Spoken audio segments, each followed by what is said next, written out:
waves in deep water is given by the equation v square is equals to g lambda over 2 pi, where lambda is the wavelength of the waves and g is the acceleration of free fall. Student measures the wavelength lambda and frequency f of a number of these waves. Which graph should he plot to give a straight line through the origin? So f square against lambda, f against 1 over lambda, f square against 1 over lambda. देखो बेटा, what is the relation between frequency and wavelength? Inverse relation है.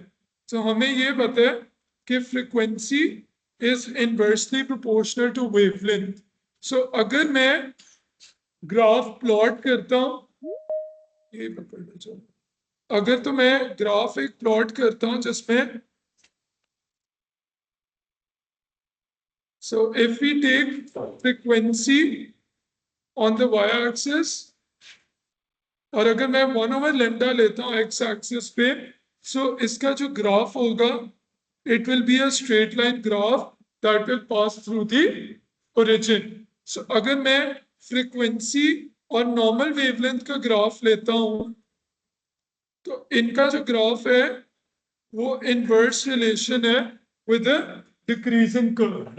So this is the curve for frequency and the wavelength.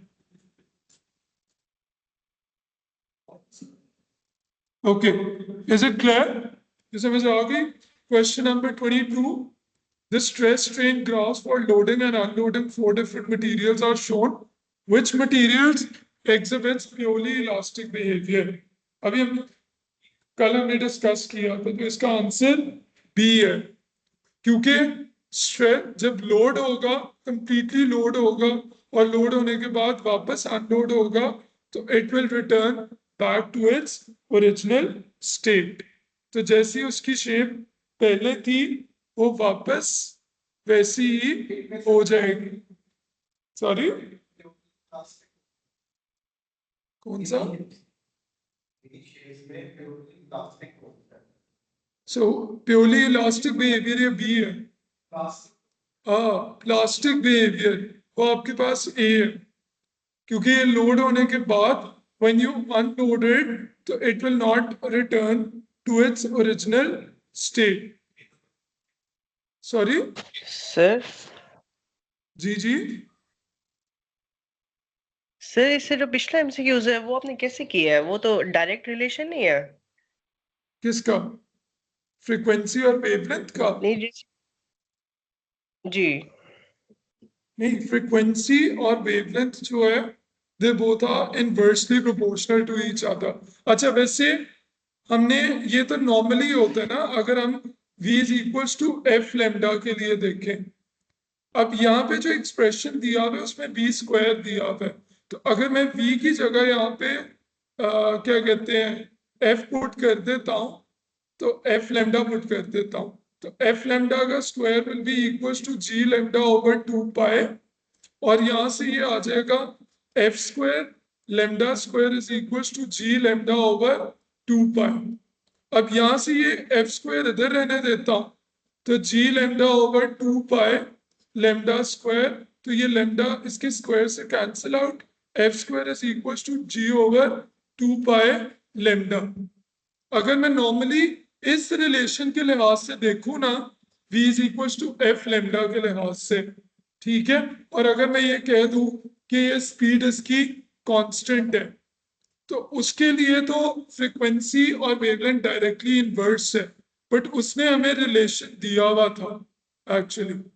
तो relation उसने हमें दिया हुआ है v square is equals to g lambda over 2 pi. Based on this relation, क्योंकि g over 2 pi ये पूरी चीज कांस्टेंट है, तो यहां से मैं ये कह सकता हूं कि f square is inversely proportional to wavelength और f square is directly proportional to lambda.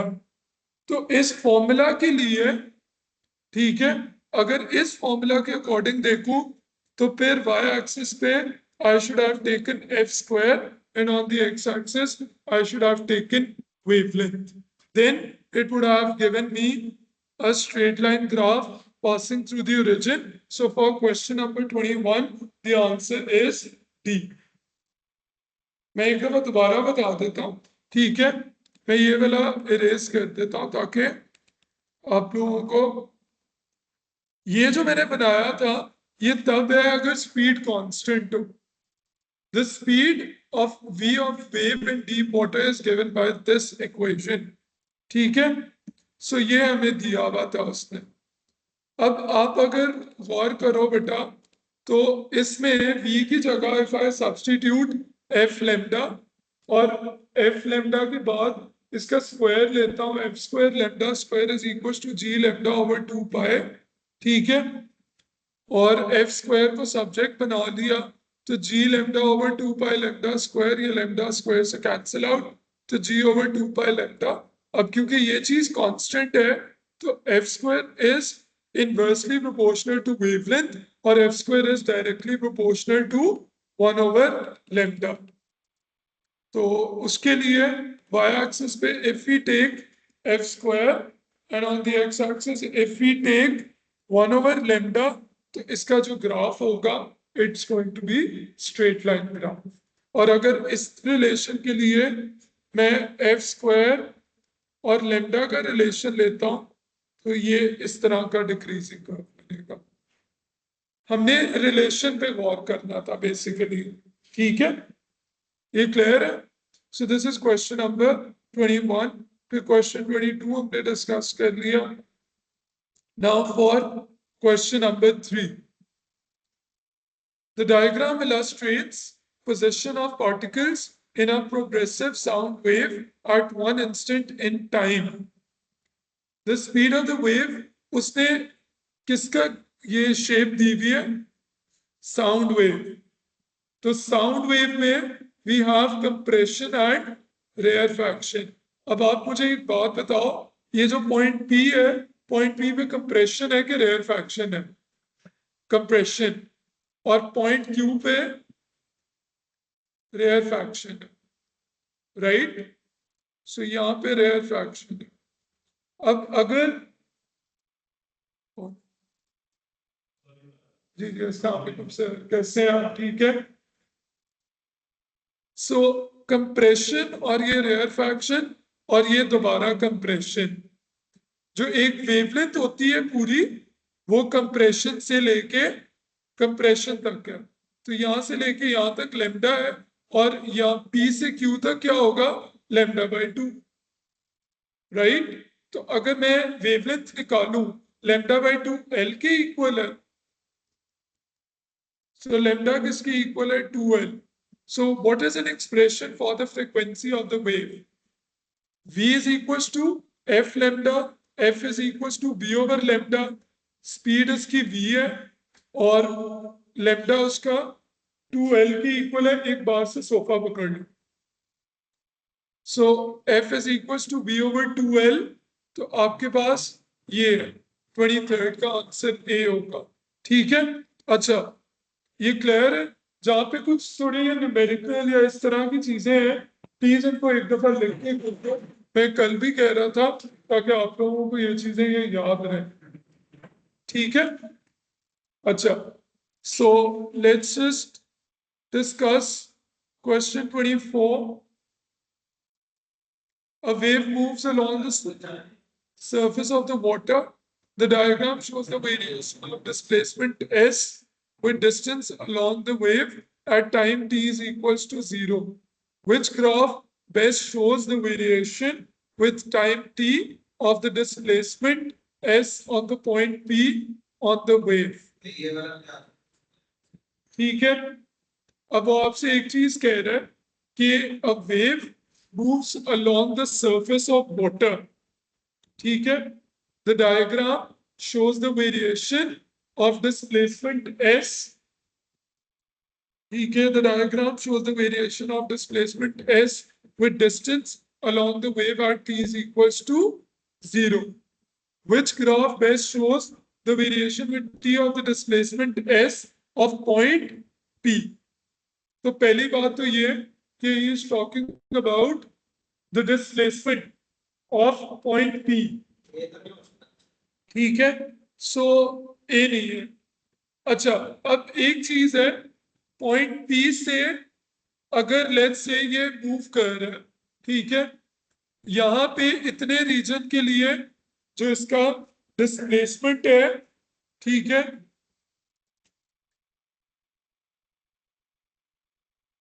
जी। अच्छा, अब अगर मैं इसको डायरेक्शंस वगैरह मार्क करूं, ठीक है। अच्छा बेटा, आप लोगों को एक चीज याद है, ये इधर और फिर शमास, ये सुन लो, इम्पोर्टेंट है।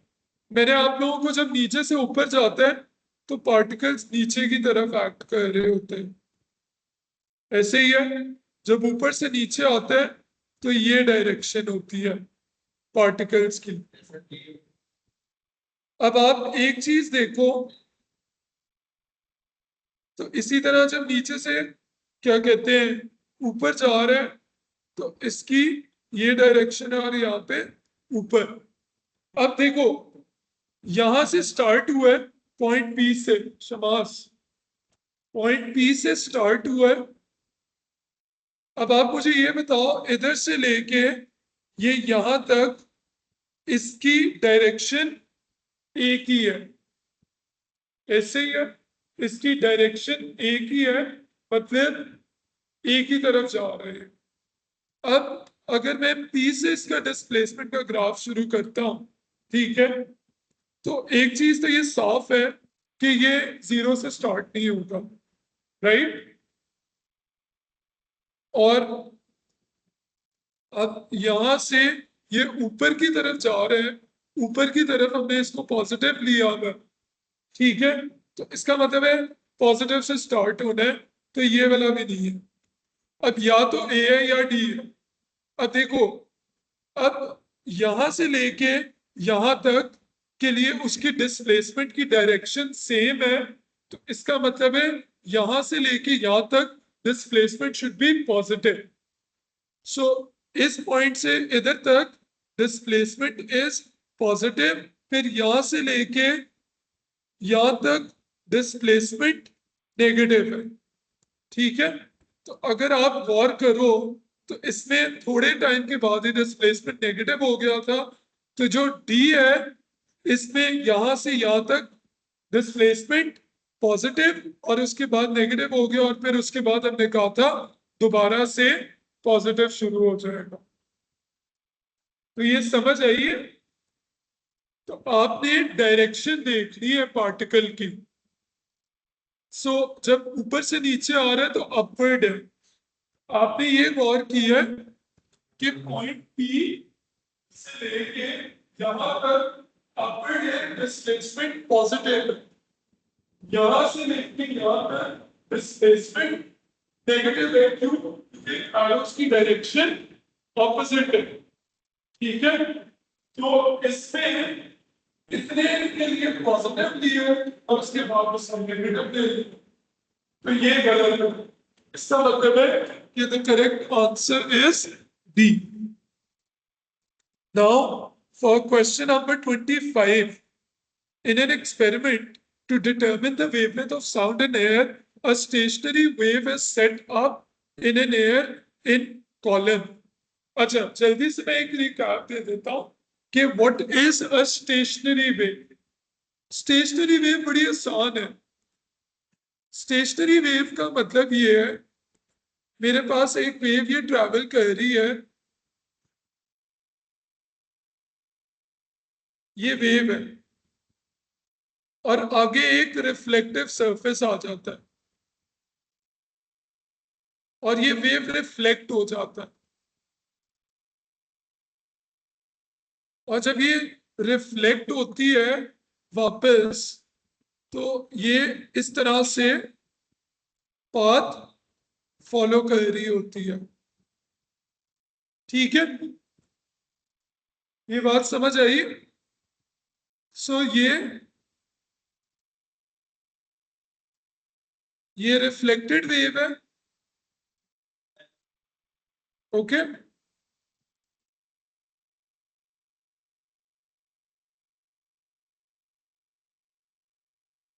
तो ये समझ आ गई। ये येलो वाली रिफ्लेक्टेड वेव है, और ये वाली इंसिडेंट है। डेफिनेशन इसकी ये नहीं है, डेफिनेशन बताता हूँ, डेफिनेशन इसकी और है। अच्छा, अब स्टेशनरी वेव होती क्या है?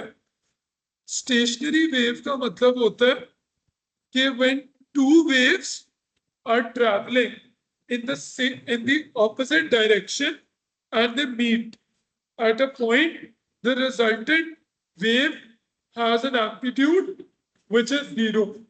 ठीक है?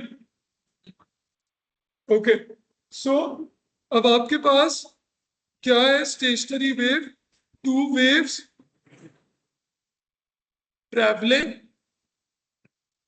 in opposite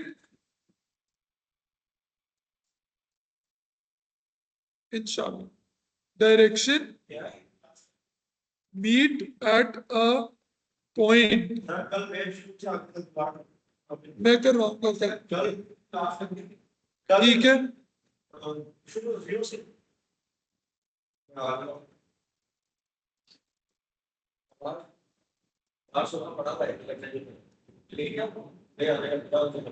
जीरो एम्पलीट्यूड, ठीक है? सो रिजल्टेंट वेव का जो एम्पलीट्यूड होगा that is going to be zero. अच्छा, इसकी वजह भी बता देता हूं। ये देखो, ये नॉर्मल वेव है, ठीक है, जो रेड वाली वेव है that is normal wave. Subhash, ये जो येलो है ये रिफ्लेक्ट है। अब ये दोनों आपस में मीट कर रहे हैं। अब अगर आप गौर करो, इधर एम्पलीट्यूड इसका पॉजिटिव है और इधर एम्पलीट्यूड इसका नेगेटिव है। अगर ऊपर प्लस 2 है, नीचे माइनस 2 है, ऐड करूंगा resultant amplitude will be zero. So this is called as the stationary wave, और इसमें जो net transfer of energy होती है that is also zero. ये stationary wave है, ये लिख लो, ठीक है? क्या हुआ है? अच्छा, अब इसमें नोड क्या होता है और एंटी नोड क्या है? सो नोड होता है कि आपके पास जी, हमें जी, सो अब हमें ये पता होना चाहिए कि what is a node and what is an anti node. Node ये वाला पॉइंट होता है जहां पे एम्पलीट्यूड जीरो है, ये सारे नोड है। और एंटी नोड है जहां पे एम्पलीट्यूड मैक्सिमम है। सो ये दोनों एंटी नोड्स,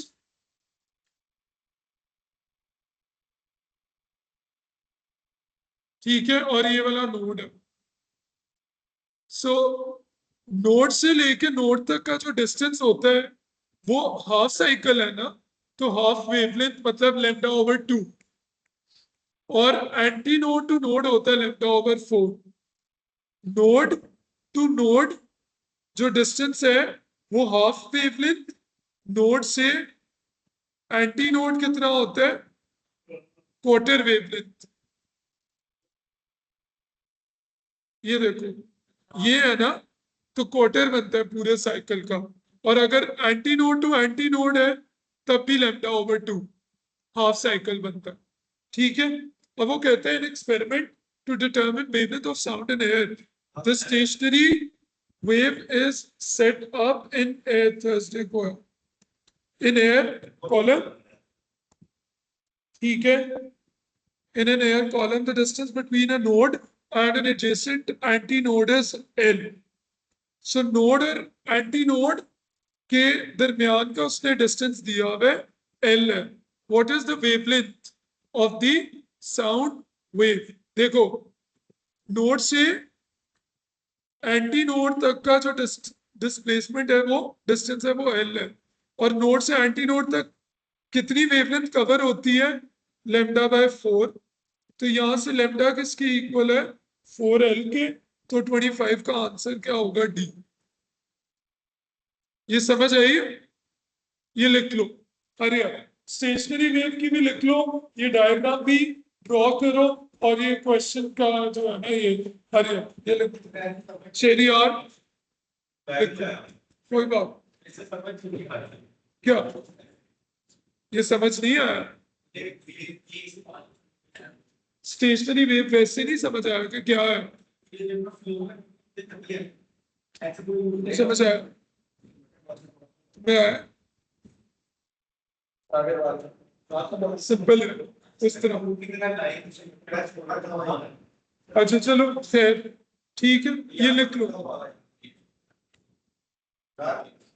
कल करवाऊंगा शुरू इंशाल्लाह ये क्लियर है ठीक है सो दो वेव्स हैं एक ये है और ये ऑपोजिट डायरेक्शन में है ये दोनों मीट कर रही हैं ठीक है इसका एम्पलीट्यूड अगर +2 है तो इसका -2 है दोनों का रिजल्टेंट एम्पलीट्यूड दोनों को ऐड करूं तो 2 - 2 0 है तो ये स्टेशनरी वेव है बाकी नोड ये वाला पॉइंट होता है जहां पे एम्पलीट्यूड 0 होता है एंटी नोड वो होता है जहां पे एम्पलीट्यूड मैक्सिमम होता है ठीक है नोड से नोड आधा साइकिल हो रहा है तो नोड टू नोड इज λ/2 और एंटी नोड से नोड क्वार्टर साइकिल हो रहा है तो मतलब λ/4 ठीक है लैम्डा इज द वेवलेंथ ना तो क्वार्टर साइकिल का मतलब क्वार्टर वेवलेंथ तो उसने कहा हुआ था कि नोड और एंटी नोड के दरमियान डिस्टेंस L है मतलब λ/4 L के इक्वल है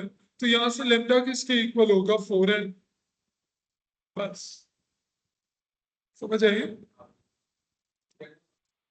ओके लिख लो बेहतर है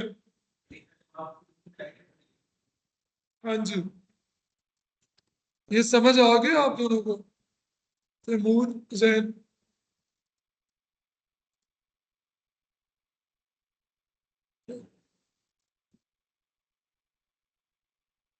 जल्दी से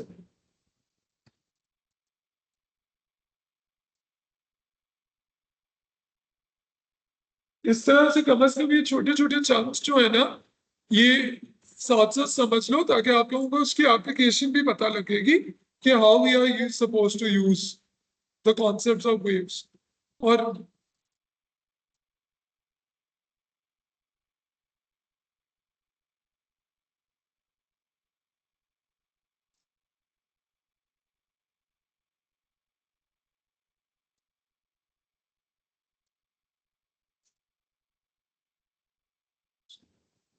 शेरिया मैंने ना फोन ले लेना शमास इसको बंद करके बैग में रख दो शेरिया ओके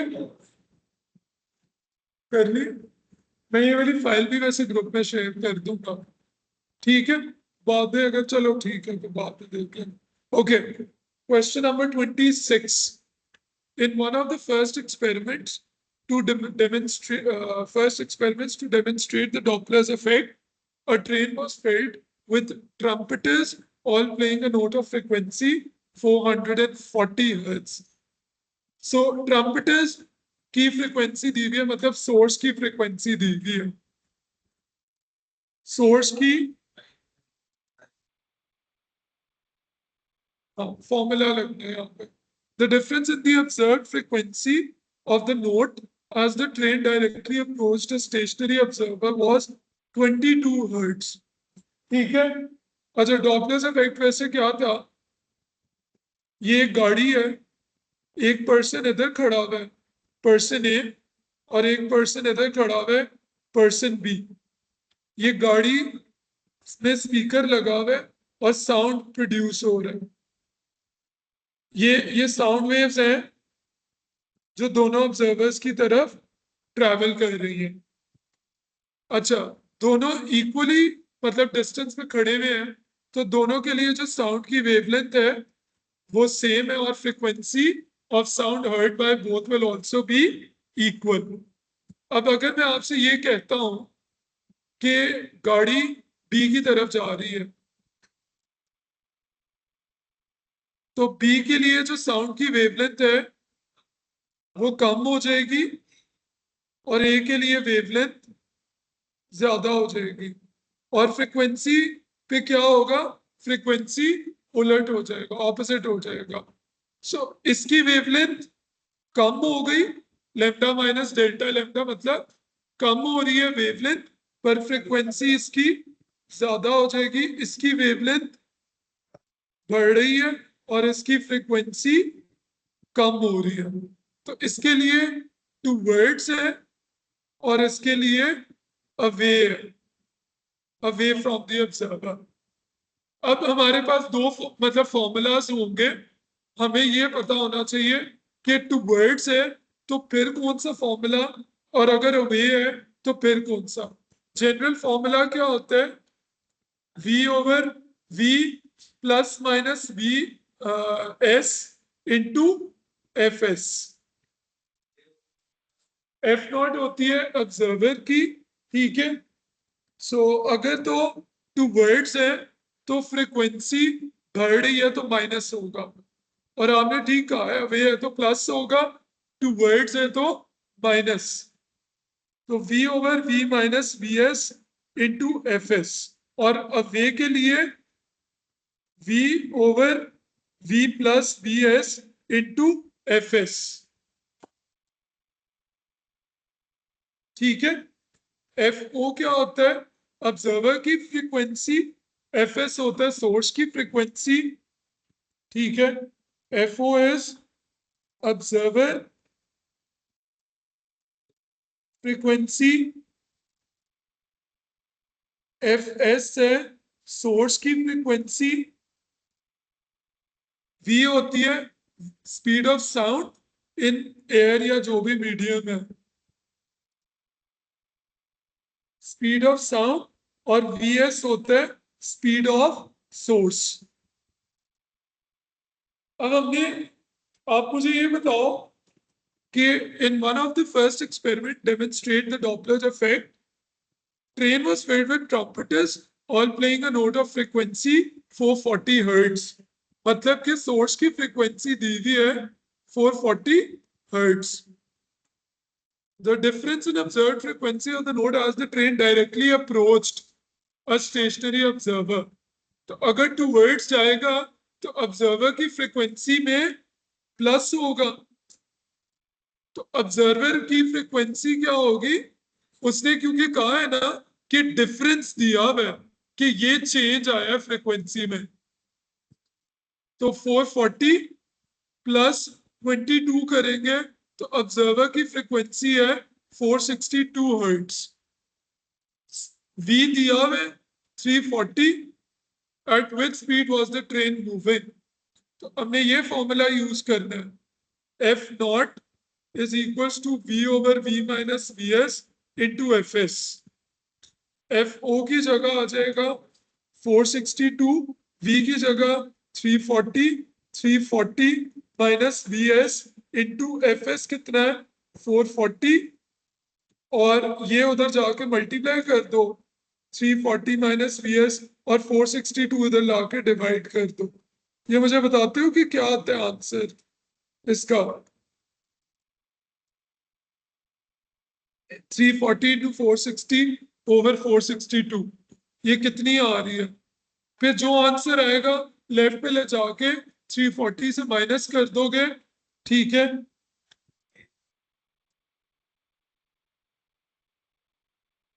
कितनी आ रही है, मैंने कहा कैलकुलेट करने लगा होगा, 340 इंटू 460 डिवाइडेड बाय 462, 338 आ रहा, ठीक है, 338.5, और ये उधर जाके आप उसमें से माइनस कर दोगे,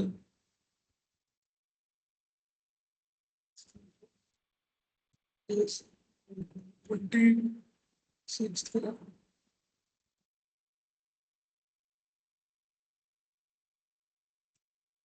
ठीक है, फ्रीक्वेंसी बढ़ रही है, ऑब्जर्वर की 462, ये कितना आ रहा है, ये 440 था, सॉरी ये यहाँ पे मैंने 460 लिख दिया था, ये प्लीज करेक्ट कर दो। 340 इंटू 440 डिवाइडेड बाय 462, 323.8 और माइनस किया 340 में से, तो VS का फाइनल आंसर है 16.2। तो आंसर ये है 26 का बी है। क्लियर है? ओके, अब 27 देख लो, द इलेक्ट्रोमैग्नेटिक स्पेक्ट्रम। समझ आ गई है ना डॉपलर इफेक्ट क्या है? जिसके टूवर्ड्स जाता है फ्रीक्वेंसी उसकी बढ़ती है, वेवलेंथ कम, जिससे वे जाता है फ्रीक्वेंसी कम होती है और वेवलेंथ ज्यादा होती है। टूवर्ड्स है तो ये फॉर्मूला, अवे है तो ये फॉर्मूला। और डिफरेंस दिया होगा मतलब चेंज अगर दिया हुआ है तो जो भी सोर्स की फ्रीक्वेंसी होगी उसमें आप प्लस या माइनस करोगे, डिपेंडिंग के टूवर्ड्स है या फिर अवे है। Okay, question number 27, Anas read करो सर।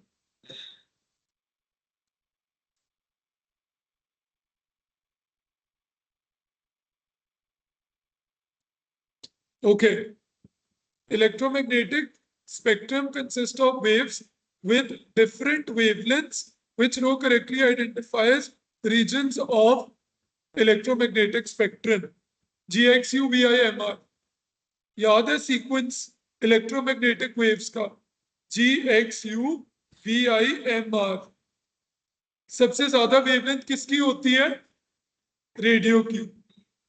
हाईएस्ट वेवलेंथ, सबसे शॉर्टेस्ट वेवलेंथ गैमा की। अब आपने क्या करना है? अब आपने देखना है, अब आप मुझे ये बताओ, ये स्मॉलेस्ट टू ग्रेटेस्ट है कि ग्रेटेस्ट टू स्मॉलेस्ट है? स्मॉलेस्ट टू ग्रेटेस्ट है। ठीक है, अब आप देखो, इधर से कंपेयर कर लो। ठीक है, सबसे ज्यादा ग्रेटेस्ट किसकी है? क्या चीज? सो 27 का आंसर डी है। सबसे ज्यादा वेवलेंथ माइक्रो, फिर इंफ्रा, फिर अल्ट्रावायलेट और फिर एक्स रेज है। समझ आ गई? ये इस तरह से आपने चेक कर। CRO. CRO is used to display trace from a sound wave. Time-based setting is set at 5 microsecond per millimeter. ठीक है, सो टाइम बेस्ड सेटिंग दी हुई है 5 माइक्रो सेकेंड्स पर मिलीमीटर। ये माइक्रो दिया हुआ है ना, माइक्रो के लिए मल्टीप्लाई विद 10 की पावर -6। दूसरा ये पर मिलीमीटर दिया हुआ है, मतलब 1 मिलीमीटर 5 माइक्रो सेंटीमीटर को रिप्रेजेंट कर रहा है। तो 1 सेंटीमीटर किसके इक्वल होगा? 1 सेंटीमीटर में कितने मिलीमीटर होते हैं? 10। 1 centimetre is equal to 10 millimetre ना। तो 10 मिलीमीटर या जिसे हम 1 सेंटीमीटर कहते हैं वो होगा 50 माइक्रो सेकेंड्स। तो मतलब ये है कि ये जो एक बॉक्स है ये कितने को रिप्रेजेंट कर रहा है? 50। कह रहे हैं what is the frequency. Frequency के लिए हमें तो पहले चाहिए होता है टाइम पीरियड, राइट?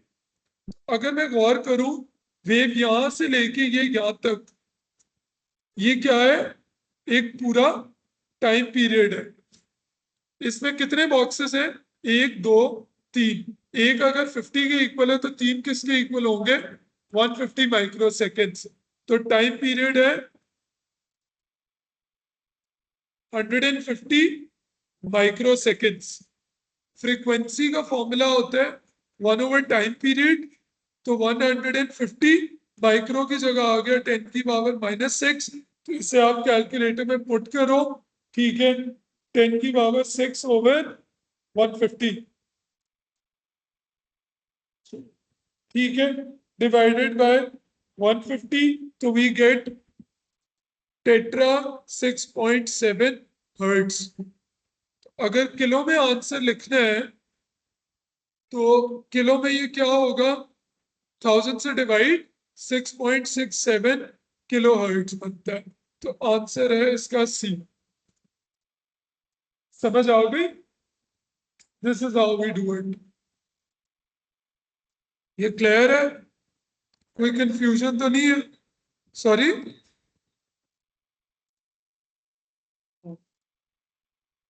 ये समझ आ गया? अच्छा ठीक है, पता लग गया ना कि क्या हो रहा है। सबसे पहले आपने देखना है कि टाइम बेस्ड सेटिंग उसने पर मिलीमीटर में दी हुई है, तो 1 सेंटीमीटर के लिए निकालना है। तो 1 सेंटीमीटर में 10 मिलीमीटर होते हैं ना, तो आपने इन दोनों को 10 से किया, तो मतलब 1 centimetre represents 50 micro seconds.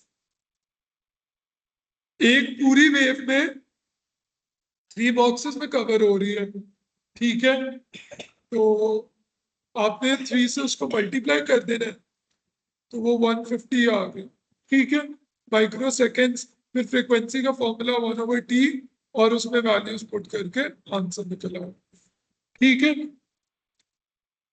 Monochromatic light, monochromatic क्या होता है वैसे?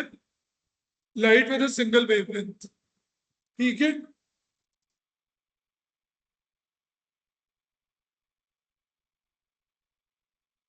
और सिंगल, जी, so which diagram would show all the possible directions of the light after passing through the grating that gives maximum intensity, ठीक है। ओके, कौन सा? अगर मैं ये स्क्रीन लगा दूं इधर, ये सीधा आ रहा है, ये इधर, ठीक है, ये वैसे ही है। और अगर मैं इसके आगे स्क्रीन लगाता हूं,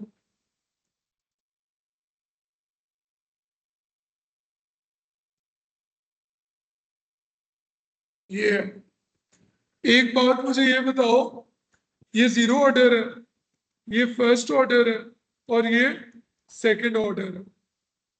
तो जीरो से लेके फर्स्ट के दरमियान जो गैप होता है, और जो फर्स्ट से लेके सेकंड है, वो बराबर होना चाहिए।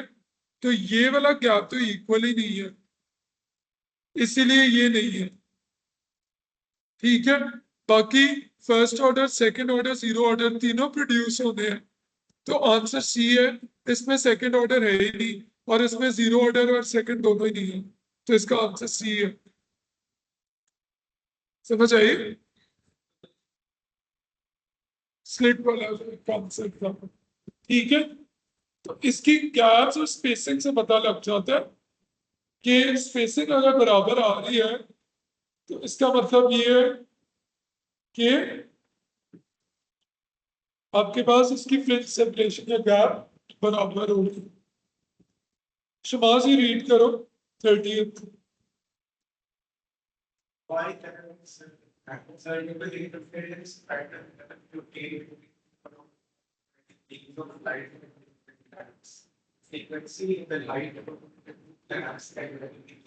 अच्छा, दो लैम्प्स है, दोनों लैम्प्स डिफरेंट है। तो अगर दोनों लैम्प्स डिफरेंट है, तो उन दोनों लैम्प से निकलने वाली जो लाइट है, उसकी वेवलेंथ या फ्रीक्वेंसी इक्वल होगी नहीं, टाइम पीरियड नहीं, ठीक है। तो such type of waves are called as non coherent. तो अगर तो नॉन कोहेरेंट है, तो आप इंटरफेरेंस फिनोमेना कभी भी ऑब्जर्व नहीं कर सकते। सो इसका आंसर होगा बी, द लाइट फ्रॉम। अब जैसे इससे निकलने वाली जो लाइट है प्रोजेक्टर से, बाहर से आने वाली जो लाइट है, दोनों डिफरेंट है। या ये ट्यूबलाइट ऑन करता हूं, इसकी और इसकी डिफरेंट है लाइट, तो ये नॉन कोहेरेंट है। कोहेरेंट की भी डेफिनेशन आती है जिनका फेज डिफरेंस कांस्टेंट ना हो, और फेज डिफरेंस कांस्टेंट तब नहीं होता अगर उनकी फ्रीक्वेंसी, वेवलेंथ और टाइम पीरियड अनइक्वल है। सॉरी, वो नॉन कोहेरेंट। अब आगे light of a single wavelength, शेरियारी पढ़ो जरा 31।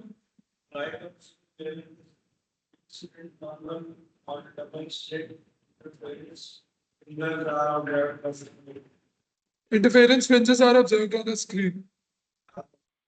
Okay, so light of a single wavelength is incident normally on a double slit. Interference fringes are observed on a screen. The distance between the double slit to the screen is this.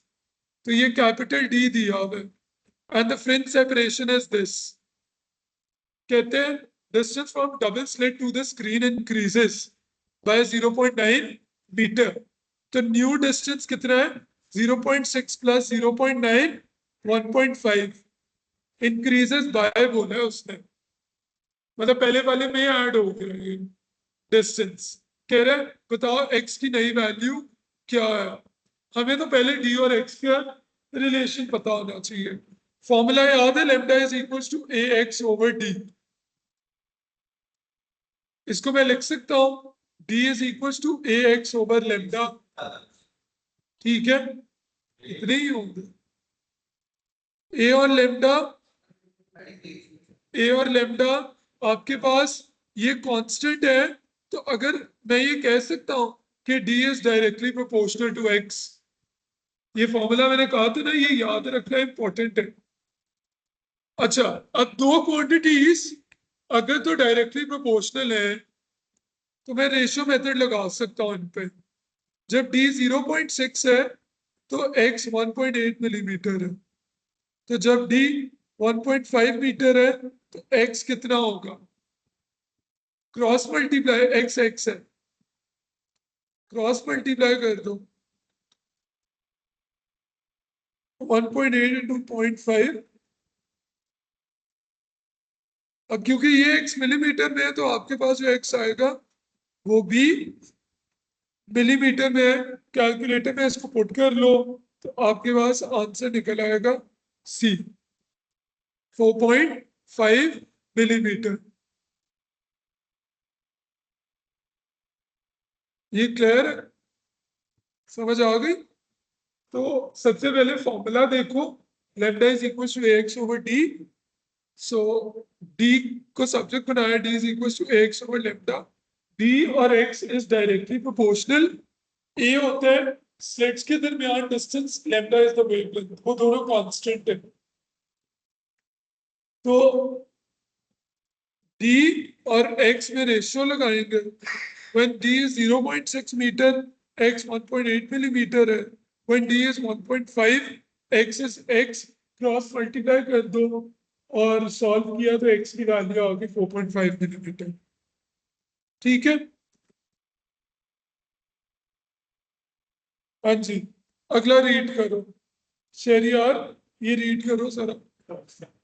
32 नजर आ रहा है? Then the constant current via which statement about the potential difference is correct. Okay, कह रहे एक wire है. Wire is made from a metal of constant resistivity. There is a constant current in the wire with statement about the potential difference. ठीक है, across the wire is correct. ठीक है, so ये wire है, इसकी resistivity रो है और इसमें से करंट जो है वो आई पास कर रहा है. with statement about potential difference across the wire is correct. So it is directly proportional to the length of the wire. तो वोल्टेज के बारे में वो ये कह रहा है कि voltage is directly proportional to the. देखो रेजिस्टेंस जो होती है लेंथ के डायरेक्टली प्रोपोर्शनल है.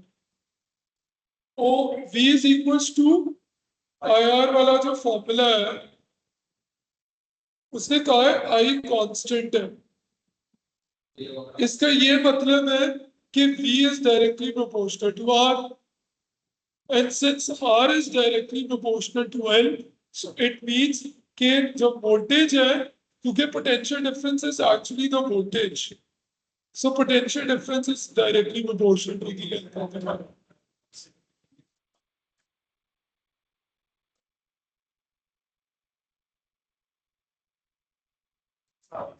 नहीं, वो डायमीटर के थोड़ी ना इनवर्सली प्रोपोर्शनल है, वो तो क्रॉस सेक्शनल एरिया के लिए इनवर्सली प्रोपोर्शनल है.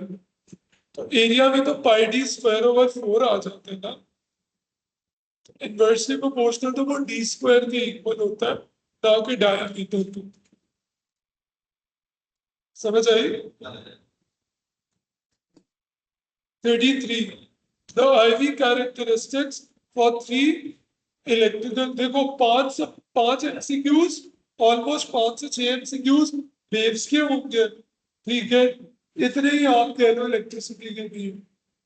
IV characteristics for 3 electrical components are shown. Which components obey Ohm's law? Ohm's law क्या होता है? Voltage provided resistance is kept constant. D है, क्योंकि वोल्टेज और करंट डायरेक्टली प्रोपोर्शनल है ना, तो इनका जो ग्राफ है it should pass through the origin and it should be a straight line. तो वो सिर्फ ये है, बाकी नहीं है। समझ आए?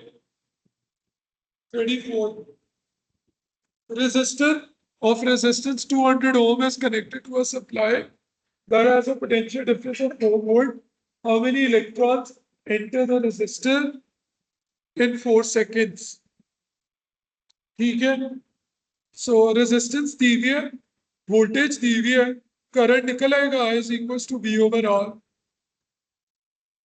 4 over 200 0.02 एम्पेयर आ गया current, I is equals to Q over T, ठीक है, Q over T। अच्छा, Q किसके इक्वल होते हैं? NE over T। N होते हैं नंबर ऑफ इलेक्ट्रॉन्स और E क्या होता है? Charge on a single electron 1.6 into 10 की पावर -19। तो अगर मैं स्मॉल n निकालना है ना, तो स्मॉल n बन जाएगा IT over E। तो 0.02 into 4 over 1.6 into 10 की पावर -19, ये 12। सो ये 12 से 12 15 तक होगा, तो ये निकाल लो इसकी वैल्यू कितनी आ रही है।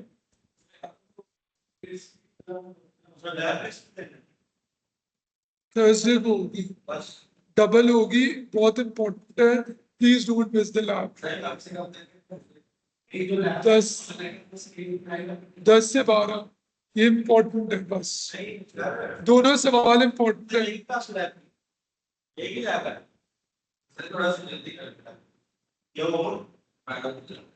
ये समझ आओगे? ठीक है,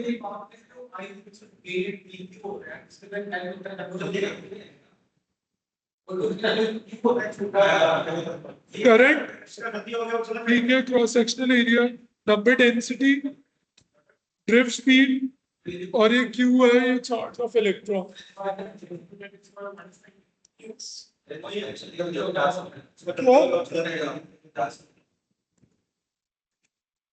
समझ आ गई ये मतलब?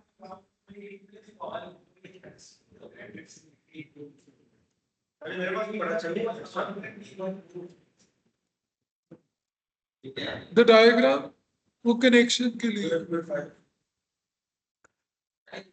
ये पढ़ो, समास रीड करो 35 समास।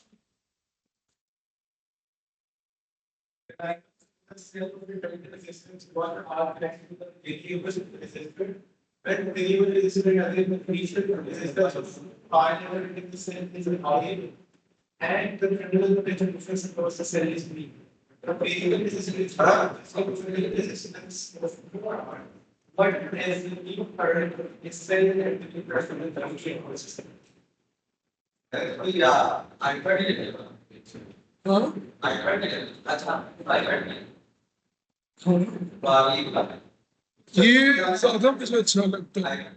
आईपैड में आपको ये जरा लिखना पड़ेगा, इसमें स्क्रीन जरा अच्छी है। ये सारा मैं पाउच में किया था। नहीं, वो टूटने का डर होता है। सर ये क्या है? ये HDMI है, ये USB है। अच्छा ये देखो, और देखो बेटा, आपसे वो कह रहा है कि ना शुरू में उसकी रेजिस्टेंस है 2R, ठीक है, और इसकी ये है। अच्छा, इंटरनल रेजिस्टेंस होगी तो एक इसकी लेट्स से ईएमएफ है ई, ठीक है। तो ईएमएफ का फॉर्मूला क्या था, E is equals to terminal potential difference plus I into small R. I into small R मतलब internal resistance which is R. तो V1 प्लस आई आर के इक्वल है। और वैसे अगर मैं V1 देखूं तो इसमें से करंट I1 ही गुजर रहा है, तो ये आ जाएगा I1 into 2R plus I1R। ये आ जाएगा 2I1R प्लस I1R 3I1R। शुरू में V1 है,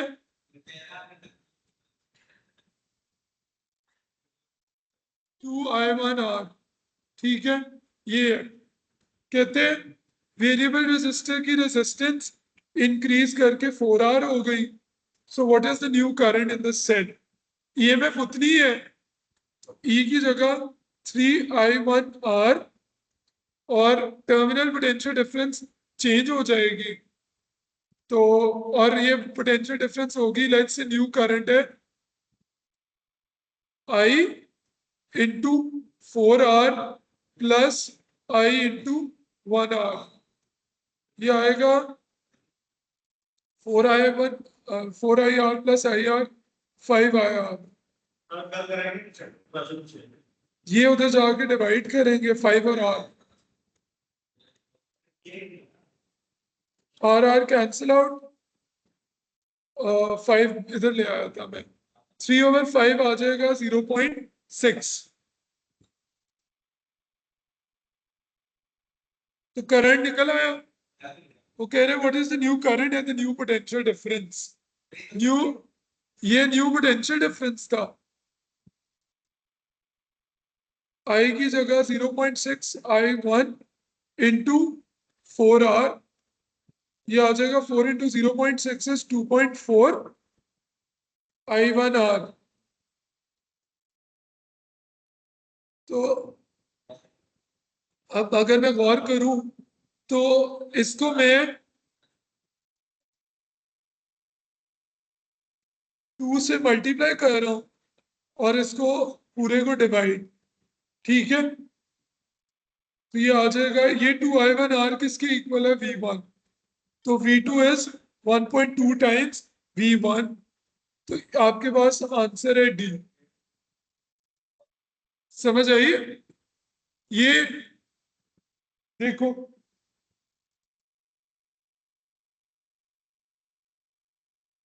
समझ आइए कि नहीं शमास।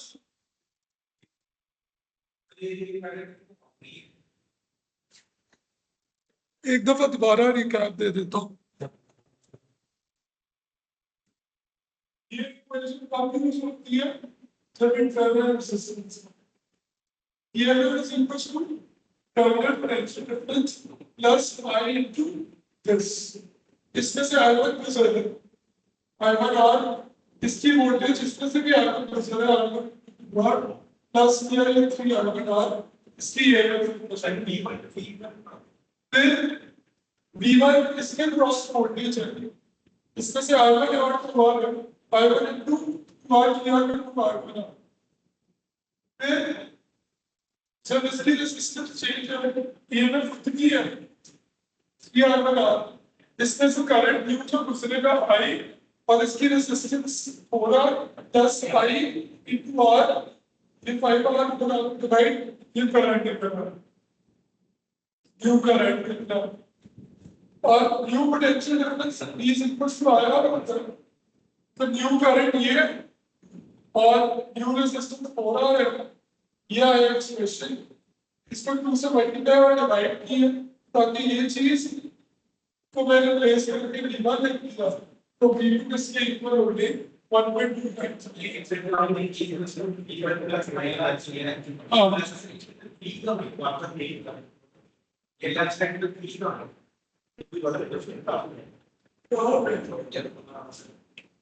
सबसे ऊपर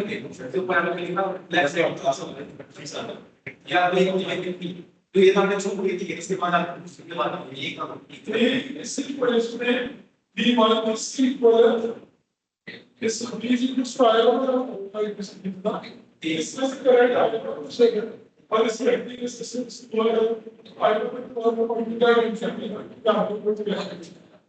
तो ये जो चीज ये ज्यादा बड़ा प्लस बड़ा तो वो आपका उसमें छोटा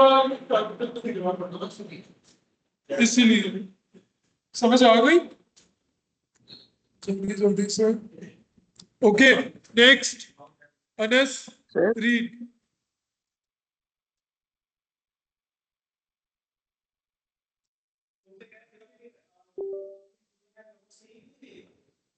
क्या चीज हाँ क्योंकि सेल तो उसने चेंज नहीं किया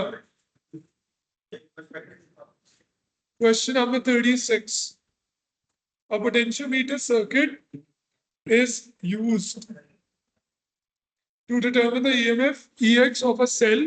The circuit includes a second cell of known EMF E naught and negligible internal resistance and a uniform resistance Y PQ of known length. ठीक है Which circuit is suitable for determining EX? ठीक है अच्छा इसका answer D है सो EX cell की EMF है जो आपने फाइंड करनी है तो जो गैल्वानोमीटर है वो EX के साथ लगेगा पहली बात तो ये यहाँ पे गैल्वानोमीटर E नॉट के साथ लगा हुआ यहाँ पे भी गैल्वानोमीटर E नॉट तो ये तो हो ही नहीं सकते दूसरी बात ये है कि इसका पॉजिटिव और इसका पॉजिटिव ये कंसाइड कर रहा और नेगेटिव नेगेटिव से यहाँ पे पॉजिटिव है और इधर नेगेटिव है तो करंट यहाँ से निकल के इधर अंदर चला जाएगा बजाय इसके के आगे जाए तो ये इसी वजह से नहीं है आंसर इसका डी है समझ आ गई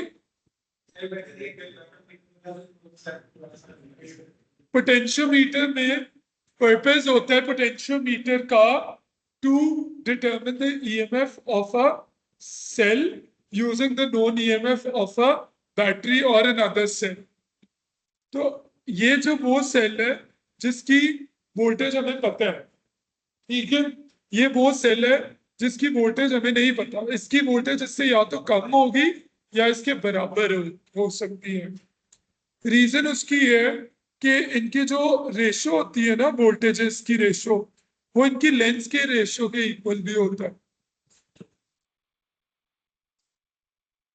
ये एल नॉट ये एल एक्स तो E naught over E X will be equal to L naught over L x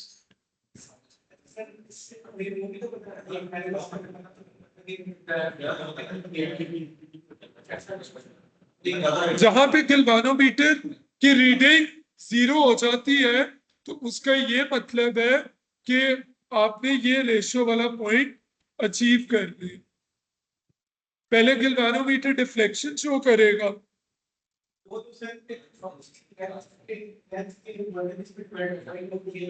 yes exactly समझ आ गई वो फिर वो नल पॉइंट समझ आ गई अच्छा principle of conservation of which two quantities are associated with Kirchhoff so 37 का नहीं चार्ज और अच्छा ये जो सेकंड लॉ है ना ये एनर्जी से वैसे एसोसिएटेड है जो सेकंड लॉ है ना वो आपका एनर्जी से एसोसिएटेड है जो फर्स्ट लॉ है वो चार्ज से एसोसिएटेड है ठीक है वैसे हम उसको वोल्टेज लॉ ऑफ तरह कह रहे होते हैं ठीक है बट वो एनर्जी से एसोसिएटेड है b and up point is a hadron changes to a down point तो अप से डाउन में क्या है ठीक है तो the elementary charge is e what is the magnitude of the change in the charge of the hadron ठीक है so what is the magnitude अच्छा आपका वैसे चार्ज क्या होता है पॉजिटिव 2/3e ठीक है और डाउन का क्या होता है -1/3e और इन दोनों में डिफरेंस लेंगे शुरू वाले में से भाग वाला डिनोमिनेटर सेम है 2e plus 1e over 3e over 3 1e के इक्वल है आंसर सी है 39th में nucleus of magnesium 23 decays to form a nucleus of sodium 23 emitting a beta positive particle X. What is particle X? तो जब beta positive decay होता है तो neutrino release होता है और अगर बीटा नेगेटिव डिके होता है तो एंटी न्यूट्रिनो साथ रिलीज होता है ठीक है ये चीजें आपको याद हो 40th a nucleus of uranium-92-238 decays in stages by emitting alpha particle and beta negative, eventually forming a nucleus of Pb. Uranium जो है, how many alpha particles and how many beta negative particles are emitted during the decay chain? तो uranium 92-238 से Pb तक पे गया है 82-206 alpha n number of alpha release हुए हैं और n number of beta negative particle emit हो रहे हैं ठीक है इसको p कर देता हूं और q number of beta negative 2 और 4 -1 और 0 ठीक है क्योंकि बीटा नेगेटिव है ना इसलिए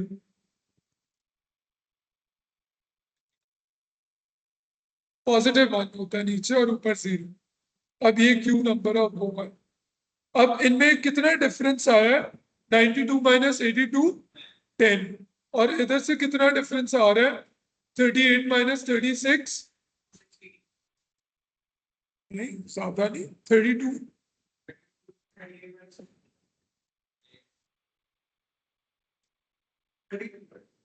32 अब उसने ऑप्शंस दी हुई है ना अब हमें ऑप्शंस ही देखनी है वो कह रहे हैं कि 8 अल्फा पार्टिकल्स क्या कहते हैं हाँ how many alpha particles and how many beta negative are emitted during the decay chain कह रहे हैं अगर तो 8 अल्फा पार्टिकल्स होते हैं ठीक है तो प्रोटॉन नंबर में कितना चेंज आएगा 8 टाइम्स 2 16 और बीटा नेगेटिव की वजह से कितना होगा 6 अगर बीटा नेगेटिव है ठीक है तो 6 इंटू -1 8 2 16 16 माइनस 6 10 तो प्रोटॉन नंबर के लिए तो ये जस्टिफाई कर रहा है ऐसे ही है क्योंकि इन दोनों का जो सम है वो 10 के इक्वल हो या तीनों का सम 10 के वो 92 के इक्वल मैंने डिफरेंस के इक्वल देख लिया अब मैं देखता हूँ 8 times 4 plus 6 times 0 should be equals to 32 8 4 are 32 plus 0 32 तो 32 के इक्वल है इसका मतलब ए है ठीक है समझ आ गए this is how we are suppose to check क्या हुआ है ए है